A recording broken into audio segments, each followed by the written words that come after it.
Thank you.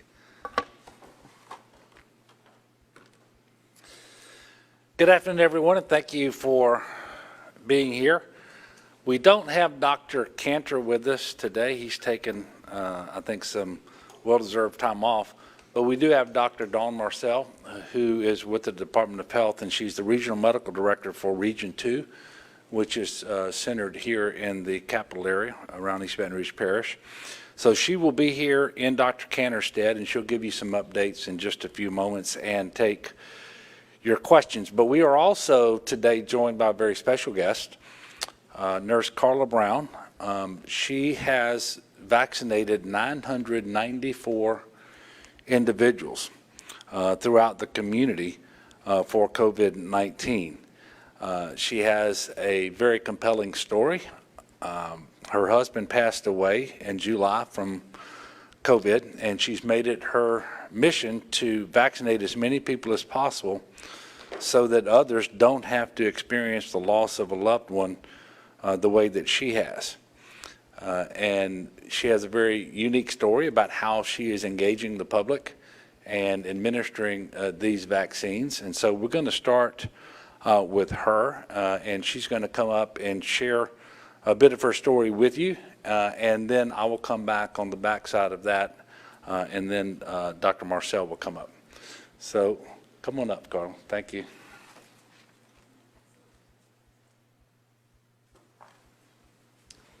Good afternoon.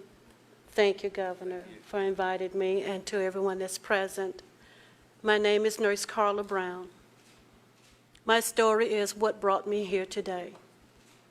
It was the loss of my husband due to COVID. Working as a psych nurse, I brought the COVID home.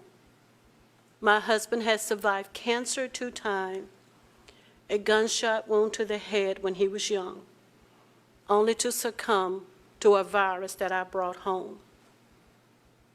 Through my grief and guilt, I was able to reach down deep in my soul of my faith.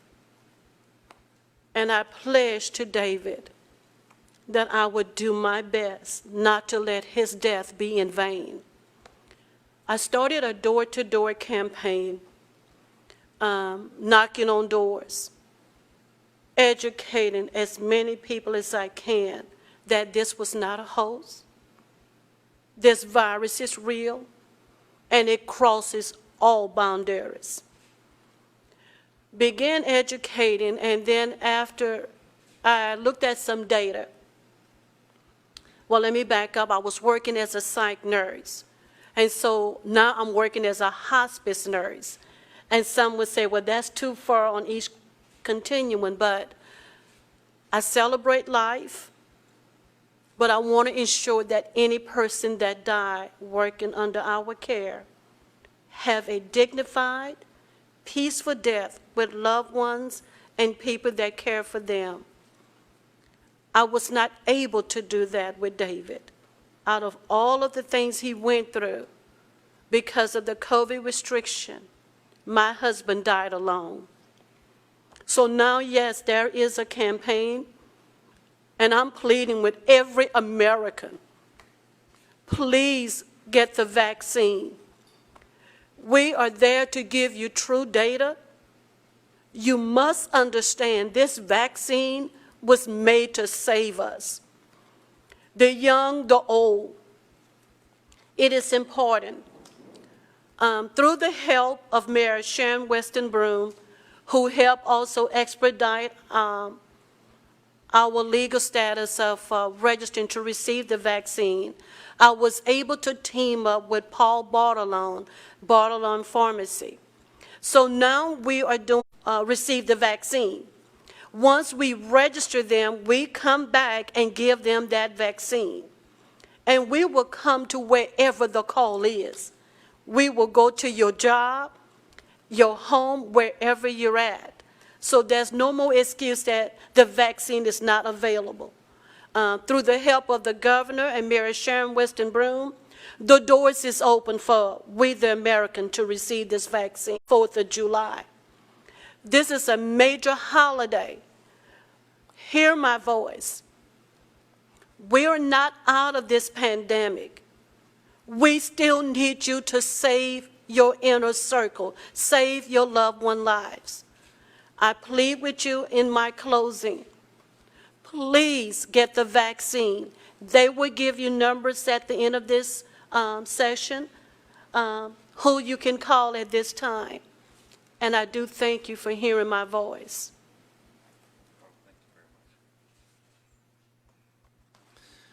Carla has been so busy delivering vaccines and administering them.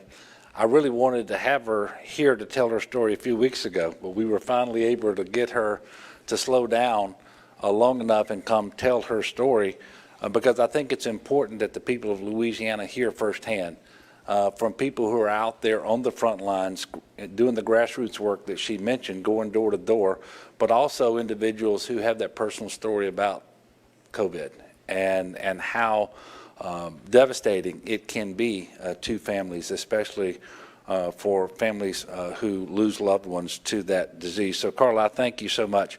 I am inspired more than ever by people like you.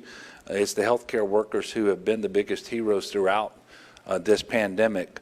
And so I want to thank you because I can guarantee you that given the number of people that you have vaccinated, you have saved lives and you have improved lives. And so thank you so much. And thank you for being willing to tell your story.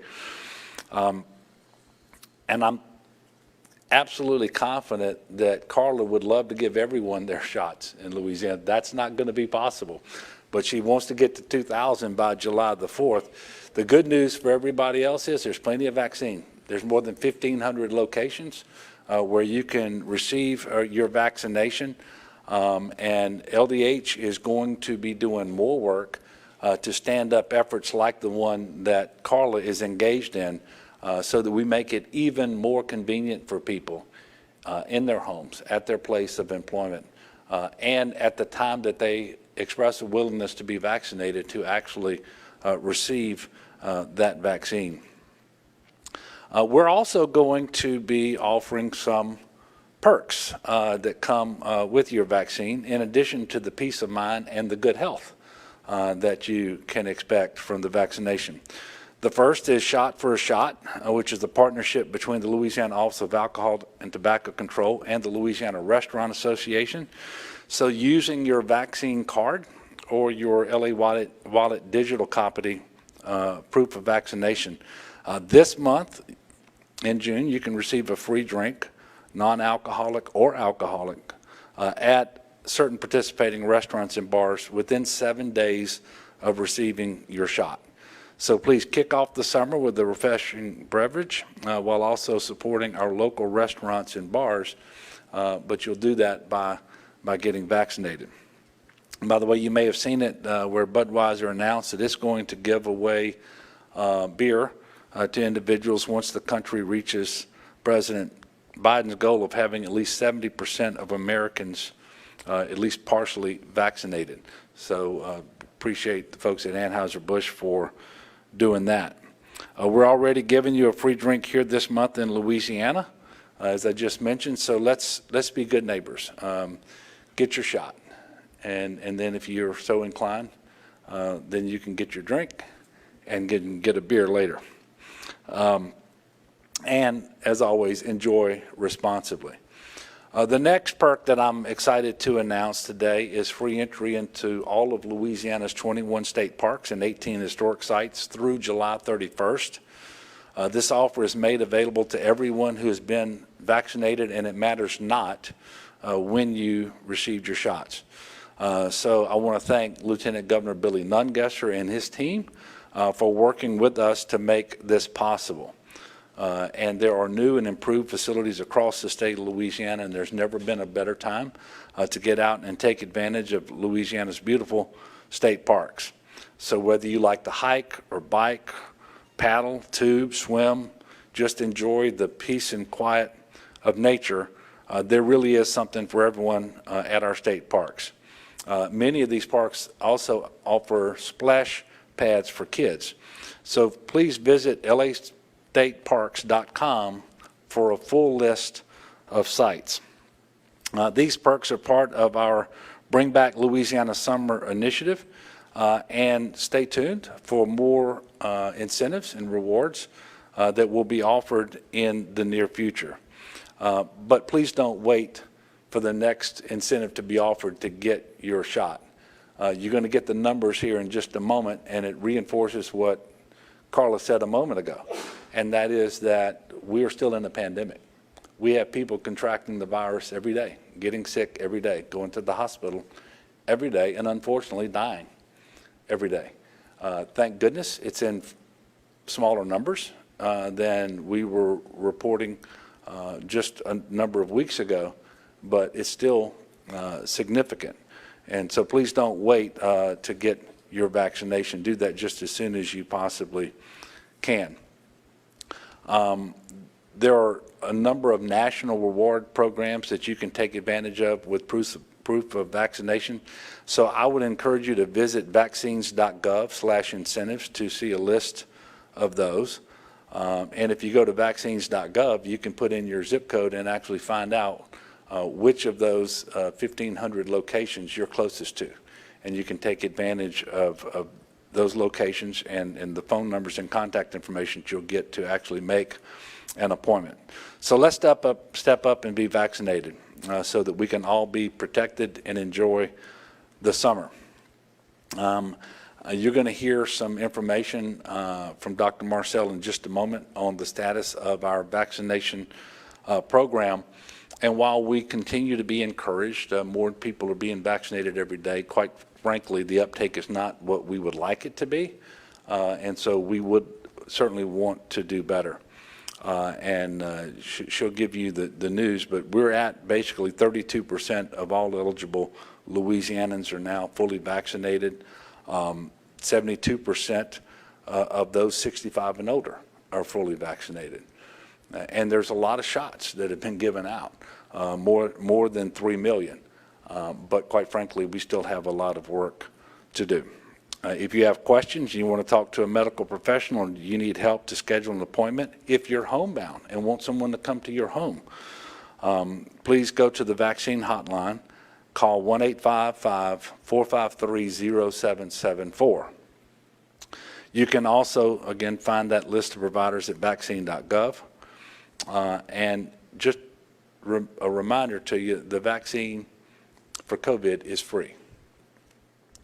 Today, we're reporting 300 new cases of COVID on 13,161 new tests. So about 2.3% of the tests reporting today yielded a positive result.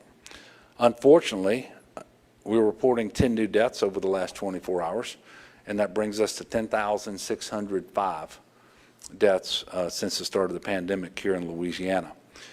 296 patients are hospitalized across our state, 24 of whom are on mechanical ventilators.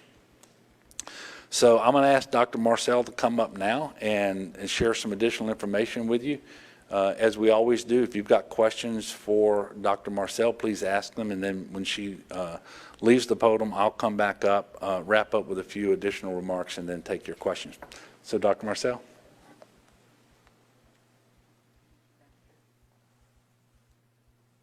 Good afternoon, and thank you for having me here.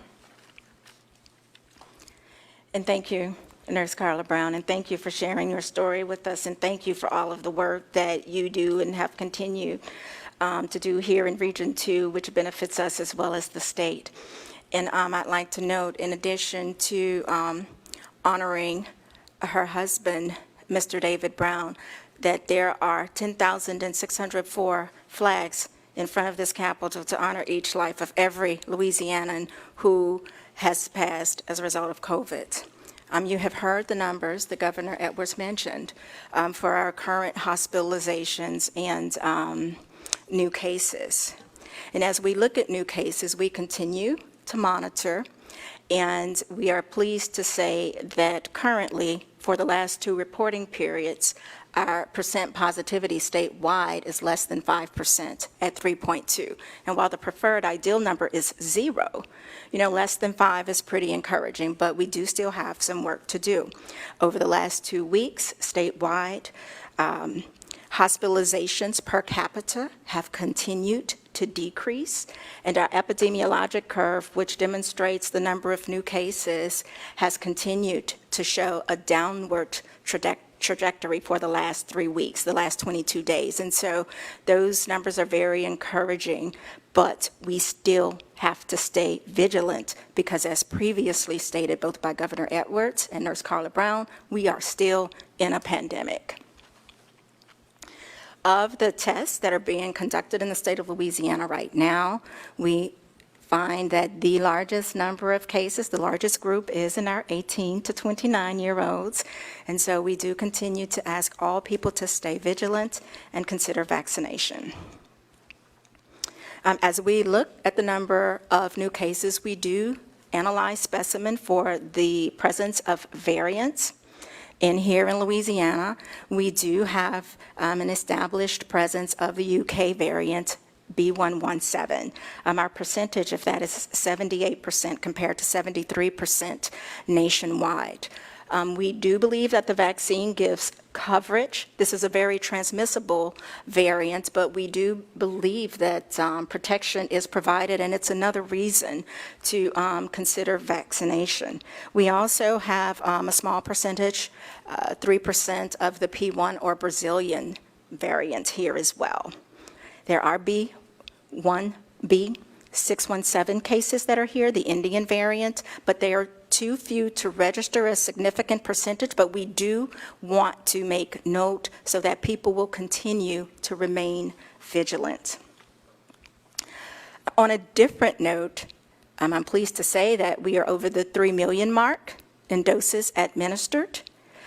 The state has administered 3,027,920 vaccine doses. We are really pleased with that. That represents about 36% of the population having received an initial or single dose, and 32% of the population being fully vaccinated, and that's by all 3 vaccines available, the Johnson & Johnson, Pfizer, and Moderna. And while we are pleased that nearly a third of our population is fully protected, we are not comforted or comfortable or complacent at this time, because that still means that 70% are not. And so we do have a ways to go, but we want to acknowledge the progress that has been made thus far. As we monitor vaccine administration, we do look at more than the numbers of vaccines given. We certainly care that people are vaccinated, both for their individual coverage and protection, as well as for our collective community immunity. We also monitor to be sure that people safely tolerate the vaccine and that they do well. And so we do track breakthrough cases. Those are monitored nationally, and we do track what happens here in Louisiana.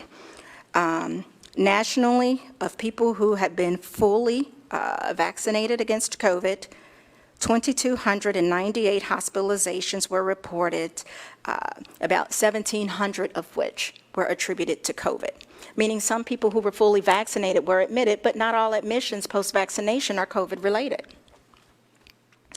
Deaths currently are at 368, and here in the state of Louisiana, our count is at 23.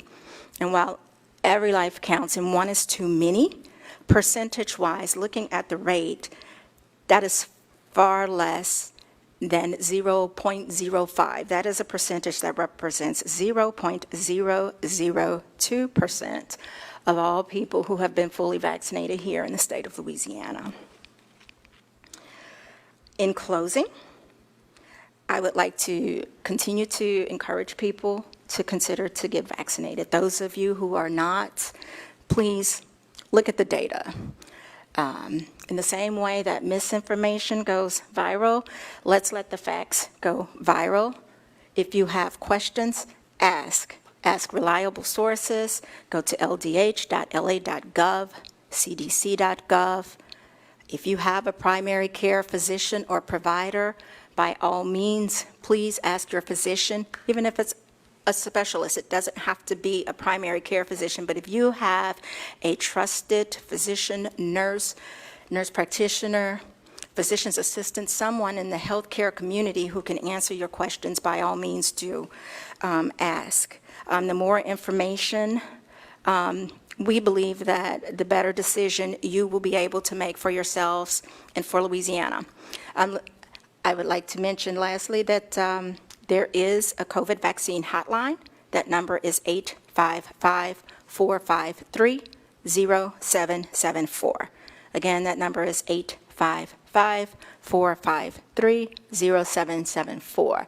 And if you have any questions, if you don't know anyone to ask or you're not sure, or you want to check the information, call that number. If you have any COVID vaccine-related questions, you can find out where some of these 1,500 sites are that vaccines are being administered.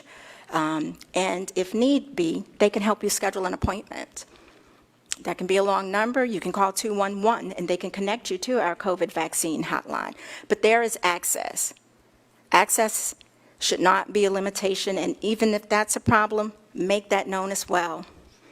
And we will make every effort we can to get every person vaccinated. And again, if you have questions, ask. And in closing, for real this time, I would like to add or reiterate what Nurse Carla Brown said. These vaccines were made to save. They were made to save. We follow mitigation measures. They have helped us, but this is our power tool in the toolbox, and they were made to save. And let's not forget the 3 Ps, the benefits of vaccination right now until the end of July: protection, peace of mind, and now perks. Thank you. Yes. The 23 deaths you mentioned in Louisiana, those are deaths after the vaccination, but they're not connected to the vaccination. Could you explain that a bit?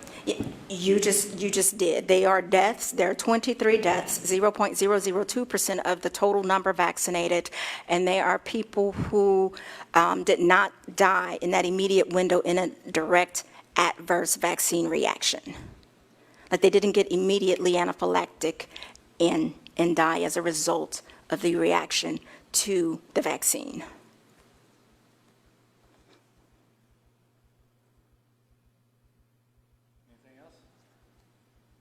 Well, thank you.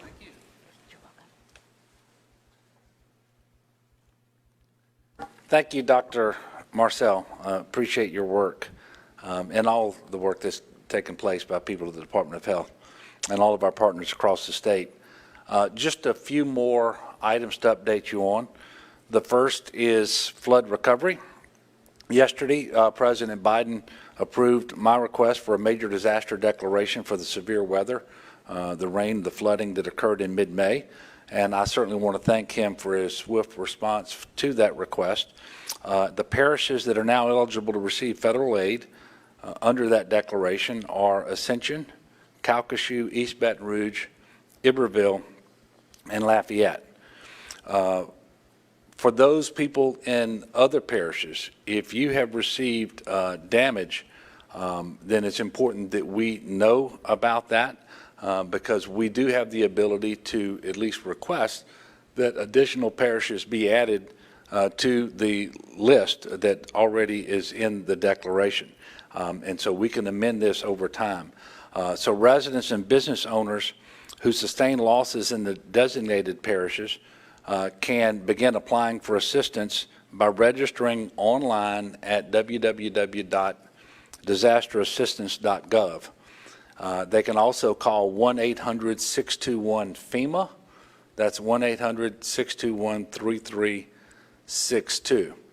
And for the hearing and speech impaired, the number is 1-800-462-7585. These toll-free telephone numbers will operate from 7 a.m. to 9 p.m. 7 days a week until further notice. If you are in a parish that was not listed and you sustained damage, please visit damage.la.gov to self-report. There is still time to do that, and those reports of damage will be taken into consideration as to whether additional parishes are included in the declaration. Speaking of severe weather, hurricane season started earlier this week on the 1st of June. And I know that hurricanes are the last thing anybody wants to think about right now, but you got to think about it before it's too late, because you got to be prepared. You have to have a game plan. So while you're making your summer plans, make sure that you have your hurricane plan ready too. The first part of that is to get your COVID vaccine. If you have to evacuate, if you have to shelter, really having that COVID vaccine is critically important for an additional reason other than those that we've already talked about. Please visit getagameplan.org for a list of supplies and to make sure that you're stocked up. And you can also register for disaster SNAP benefits. You pre-register, I should say, for DSNAP as part of your emergency plans. You do this through the Department of Children and Family Services. It simply allows you to get a head start on the application process that determines final eligibility if DSNAP should be authorized in your parish. You can also pre-register for DSNAP at getagameplan.org. And we always ask you to monitor your weather closely, follow the guidance given by your local officials as well. Obviously, we can't control the weather. We don't know if and when a hurricane will make landfall here in Louisiana, but what we can control is the degree to which we prepare and when we do that. And now is the time to prepare. Couple of updates on the legislative session. We're obviously in the home stretch now. The session will end no later than 6 p.m. 1 week from today, next Thursday.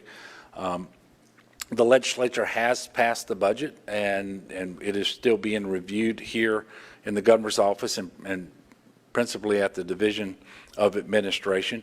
The good news is it does contain a significant teacher pay raise of $800 per year and a $400 support worker pay raise. And I'm very thankful that the pay raise was given and that the latest REC forecast for revenue for next year improved to the point where that could be given, the raise could be given in that amount. And of course, we still have more work to do. I'm mindful of that. We're all mindful of that, getting to the Southern regional average in teacher pay. And so you can safely anticipate that I'll be making additional requests for teacher pay raises next year and the year after that. I am hopeful that we can find some dedications, make sure that some of the bills that are still out there will contain statutory dedications for the benefit of early childhood education in Louisiana. Unfortunately, the legislature did not include my request for $6 million general fund for early childhood education, but there should still be some additional funding available for that effort through these dedications. As you know, early childhood education is extremely important to get kids off to a great start and so that they start school ready to learn. So at this time, I'm going to take a few questions if you have any. Yes, sir. What do you make of the proposal to extend the 0.45 sales tax rate beyond what it was originally proposed? Yeah, well, first of all, we can all acknowledge the need for additional funding for transportation. It's critically important.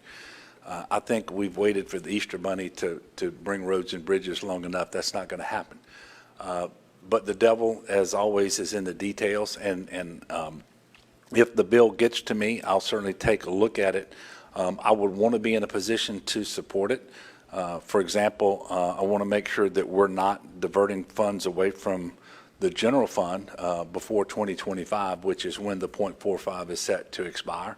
And then we have to look at other elements of the bill as well and to make sure that it does contain, if it contains a list of projects, that they can be financed with the revenue that's going to be generated by that mechanism, but also any other language that's in the bill. But I am generally supportive of that concept. And you see many states now moving away from just user fees and gas taxes in order to fund infrastructure improvements, and they are using general fund. And so I think it's something that we ought to consider here in Louisiana. And so, again, the devil's always in the details, and I know that really just got started in earnest this week. And so it's evolving rapidly, and I haven't been able to get an update today, for example, about where those negotiations are. Yes, sir. Governor, earlier today, BRAC issued a statement calling on state leaders to end the federal unemployment enhancement payments before that expiration in September. Can I get your take on that? Okay, I'm not sure that I understood. So BRAC or BRAC? BRAC. The Baton Rouge Area Chamber? Yes, sir. And this is UI benefits? Yes, sir. Okay, so my answer hasn't changed since the last time I was asked. I received a letter, I think about 10 days ago. I'm not exactly sure about the date there, from a number of business organizations asking us to take a look at ending the enhanced federal unemployment weekly benefit of $300 a week before the scheduled termination of that on September the 6th. And so we have retained the services of an economist, Jim Richardson, who is preparing a study to determine for the state of Louisiana, given our particular situation here, is that a wise thing to do or not? Are there more cons than there are benefits and so forth? I don't have the benefit of that study yet. What I can tell you is we have a state in Louisiana that's heavily dependent upon tourism. We know that tourism isn't back in full swing. And so we know that for a large number of these individuals, there are not jobs yet for them. And I don't want to prematurely cut off these enhanced benefits for people who don't have jobs. The other thing I will tell you, there's a really positive stimulative effect in our economy because of these payments. To date, for example, over the course of the pandemic, more than $8.2 billion in unemployment insurance benefits have been paid out in Louisiana. It's one of the reasons why the economy is performing as well as it is currently, and why the REC was able to recognize so much additional revenue at the most recent REC meeting. So we're not going to do it prematurely. We're going to figure this out. Whether it lasts through September the 6th, I'm not yet sure, but it shouldn't be lost on anyone that Congress chose September the 6th because by that date, it's post-Labor Day, and school is resumed all over the country. And they know that child care is a particular problem right now, and so the design of the benefits was to at least get through the summer months for those people who were unable to get a job. And now we actually start school a little earlier here in Louisiana, which may mean that we can afford to do this in August.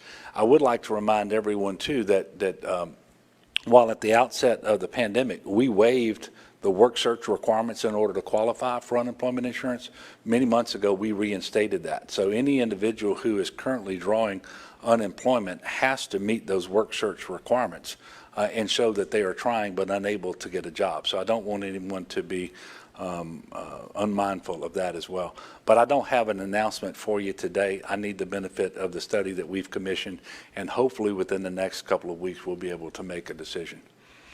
Yes. Hi, Governor. What would you say to a Louisiana resident who's facing a job market where their existing skills don't match the skills available? I'm thinking of folks with degrees whose jobs don't exist anymore after the pandemic because our economy has changed and people are retiring earlier than anticipated, and they're being matched with jobs working in fast food or warehouses, but they may hold a degree in hospitality. How do we keep growing the middle class in Louisiana after the coronavirus pandemic has been handled? Yeah, well, first of all, this was a challenge even before the pandemic because we have, not just in Louisiana, but across the country and across the world, the nature of work is changing. The jobs that are in demand today and in the future are not the same jobs that were in demand before. And so quite often a different skill set and knowledge base is required for success. And so for those individuals, we encourage them to take advantage of all the opportunities that they have, for example, through the Louisiana Community Technical College system, to upgrade their skills and to upgrade their knowledge. A big part of the federal funding for higher education in Louisiana will go specifically to that purpose, both at our four-year universities, but principally at our two-year institutions as well. But I think you make a great point. Even if you have an improving economy and jobs become available, those jobs are not available to everyone who is unemployed. And it's another reason why we're not going to prematurely discontinue the enhanced benefit, but we are going to work very hard through the Louisiana Workforce Commission, all of our higher education institutions and so forth, to try to connect people to jobs to the extent that they are qualified and available today, but also to get them in a better position going forward, so that it's something that they can enjoy, not just in the short term, but going forward, to have a new job. And that's what we've been working on in Louisiana for a long time. It's been made more important by the pandemic, however. Yes? One more question. Has your position changed any after a bill that will allow residents to carry concealed firearms without a permit? No. Look, I've had this position for many years, and I think somewhere north of 70% of the people of Louisiana agree with my position on this. The current system we have for concealed carry in Louisiana with a permit that requires individuals to have background checks to make sure that they are educated and that they are trained, that they have some marksmanship training and so forth, and that they know they're under an obligation to inform a law enforcement officer when they have an interaction that they are in fact carrying a concealed weapon. All of those things are very, very important, and I think they strike the right balance. A law enforcement officer doesn't want to discover that someone with whom they're engaging has a firearm for the first time while they are actually searching them, and that leads to a lot of problems. So my position on this has not changed. Yes, sir. I was wondering when you first learned the claim that Ronald Green died from a car crash was disputed, and when you saw the body cam footage. I don't remember dates. And the first part of your question and is a little bit hard to answer too, because the issue is really not, it's whether a communication was made either to representatives of the family or to the family that he died in the crash or from the crash. And really, I think that remains at the heart of the matter as to actually what caused his death. I know that, without knowing the date, I know that prior to inviting the mother and sister of Mr. Ronald Green and their attorneys and several members of the Black Caucus to GOSEP in October of last year to show them the videos, I did look at them. I don't remember exactly when that was, but it was before they came in to see that those videos. Was it before or after 2019? I mean, 2019 or after 2019? Well, it was last. I'm not following your question. It was October of 2020. Yeah, it was October of 2020 whenever the family came in, and it was some point prior to that I viewed the videos. Yes. Elsewhere to restrict accessibility to voting. We haven't seen that similar movement here in Louisiana. I'm wondering if this was a discussion you had prior to the legislative session with lawmakers, or if this just, sort of what you think about that movement and why it hasn't come here. Well, there have not been the same kind of efforts here that we've seen across the country to restrict voting. I think potentially for a couple of reasons. One of which I don't know of any incidents in recent memory where there's been any fraud on a scale that would warrant changing the way that we vote or that we register to vote, and certainly not making it more restrictive. Secondly, I believe that the legislators in Louisiana understand without asking that I'm not going to sign a bill that makes it harder to register to vote or to vote in Louisiana, in light of the fact that our elections have been held in a way that I think have not resulted in any real allegations of fraud or problems. And we're not going to create problems, for people unnecessarily, especially something that is so important as participating in our democracy and choosing who our leaders are in the direction of our state, the direction of our country. And so we're just not going to do that in Louisiana while I'm governor.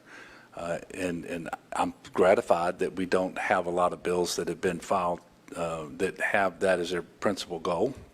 But there are some bills that, should they hit my desk, they will not be signed because they do make changes that are unnecessary, and quite frankly, changes that I believe that invite problems that we don't currently have. Yes, sir.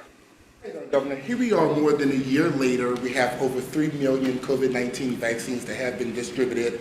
Looking back where we were with hospitalizations, people on ventilators, what does it mean to you personally as the governor of this great state to see the progress that we have made?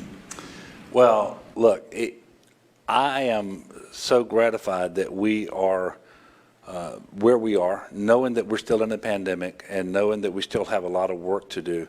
But to be able to be here in a room, you're not wearing a mask and I'm not wearing a mask, for the first time in, I think, 15 months. I had a reception at the governor's mansion last night with legislators, and it's another example of how we can get back to normal. The ability to just interact with my mother and being inside, to have a meal, to exchange a kiss, those sorts of things, incredibly important. Because it wasn't that long ago. We're just in early June. In early January, we had the most people hospitalized ever, and the strain on our system was almost unbearable. And again, we were in January of this year. This started in March of last year.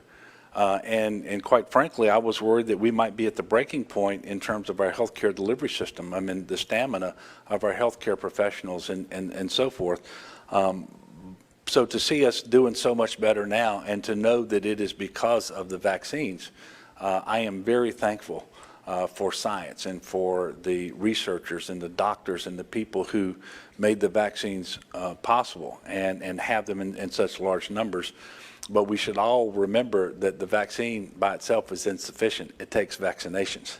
So you got to marry up vaccine with arms in order to really fully get back to normal. But the short answer to the question is, I get a lot better, more sleep and better sleep today than I have at any point since the pandemic started. Look, I want to thank you all for continuing to cover the events of the day in Louisiana and to get accurate information out to people all across our state. And I want to finish up by asking us everyone to continue to do what you can to be safe. If you're not vaccinated, you should be masked when you're inside and around other people. And you can be vaccinated and then become an ambassador for the vaccination program. And I understand that at this point, it's unlikely that what I say to people who've chosen thus far not to be vaccinated, it's unlikely it's going to make a big difference.